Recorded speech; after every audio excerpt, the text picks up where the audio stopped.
கண்மணி அன்போடு காதலன் நான் எழுதும் கடிதமே. பாட்டாவே படிச்சிட்டியா? அப்ப நானும் முதல்ல கண்மணி சொன்னல, இங்க பொன்மணி போட்டுக்க. பொன்மணி, உன் வீட்டுல சௌக்கியமா? நான் இங்க சௌக்கியம். பொன்மணி, உன் வீட்டில் சௌக்கியமா? நான் இங்கு சௌக்கியமே. உன்னை நினைச்சு பார்க்கும்போது கவிதை மனசுல அருவி மாதிரி கொட்டுது. ஆனா அதை எழுதணும்னு உட்காந்தா அந்த எழுத்து தான் வார்த்தை. உன்னை எண்ணி பார்க்கையில் கவிதை கொட்டுது, அதான் அதை எழுத நினைக்கையில் வார்த்தை முட்டுது. அதேதான் பிரமாதம். கவிதை கவிதை படி. கண்மணி அன்போடு காதலன் நான் எழுதும் கடிதமே. பொன்மணி, உன் வீட்டில் சௌக்கியமா? நான் இங்கு சௌக்கியமே. உன்னை எண்ணி பார்க்கையில் கவிதை கொட்டுது, அதை எழுத நினைக்கையில் வார்த்தை முட்டுது. கண்மணி அன்போடு காதலன் நான் எழுதும் கடிதமே.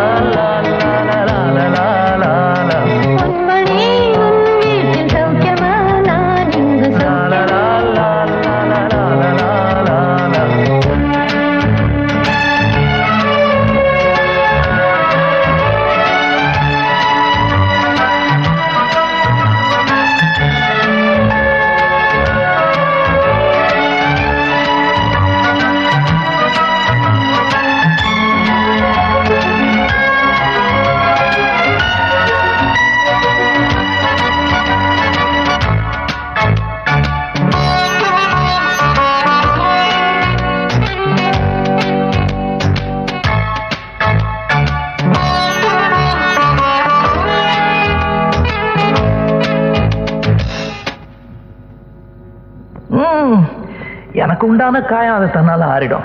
அது என்னமோ தெரியல, என்ன மாயமோ தெரியல, எனக்கு ஒண்ணுமே ஆவறது இல்லை. இதையும் எழுதிக்க.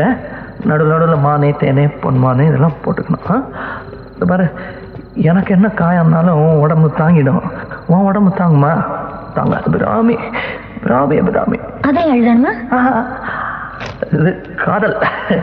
என் காதல் என்னன்னு சொல்லாம எங்க எங்க அழுகையா வருது.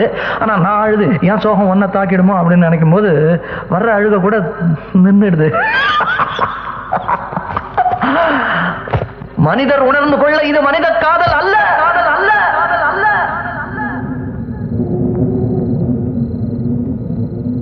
அதையும் தாண்டி புனிதமான புனிதமான புனிதமான புனிதமான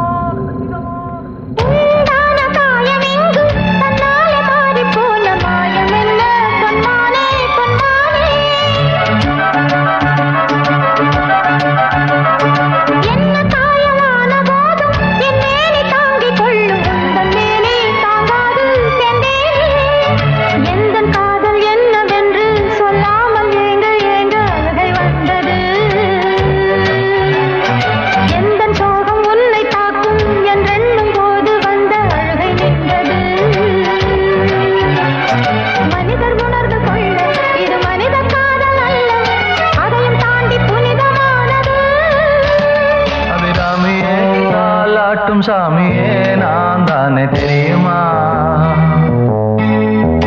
சிவகாமியே சிவனில் நீயும் பாதியே, அதுவும் உனக்கு புரியுமா? சுபலாலி லாலியே லாலி லாலியே, அபிராமி லாலியே லாலி லாலியே, அபிராமியே தாலாட்டும் சாமியே நான் தானே தெரியுமா?